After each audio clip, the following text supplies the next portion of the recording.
Okay, 3, 2, 1.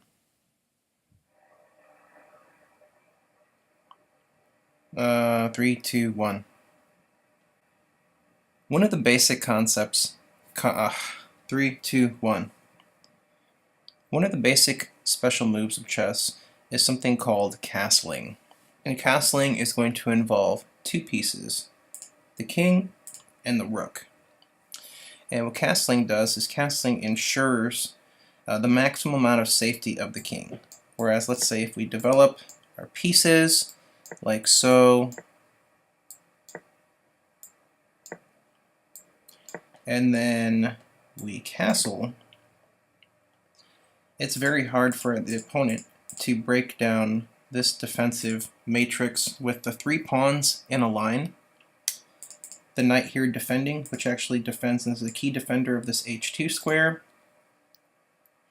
It's going to be very hard for black to try and break through this position, as opposed to if the king was stuck out in the center. So when you castle, there's a few rules that we have to obey. The first thing is neither the king nor the rook can move. If the king has already moved, you cannot go and you cannot castle, period. If the king has moved, you can't castle. Also, if the rook has moved, you cannot castle to the side where the rook has moved. Now, that being said, you can actually castle on both sides of the board. So if it's okay, I'm going to make some just fake moves here to explain how you can castle on both sides.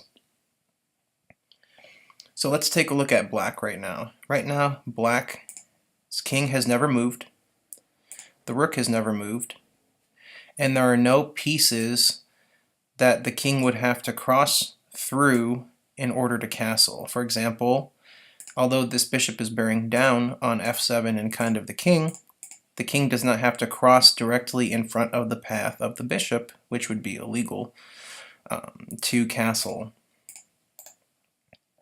So black can castle over here on the king side. Now what castling is basically the king moves over two squares. This is the one exception to the rule of the king, which is the king can only move one square, with the exception of castling. So we saw how black castled over here on the king side,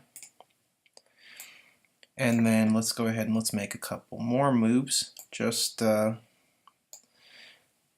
set up the position. Okay, now you can also castle on the queen side by doing the same thing.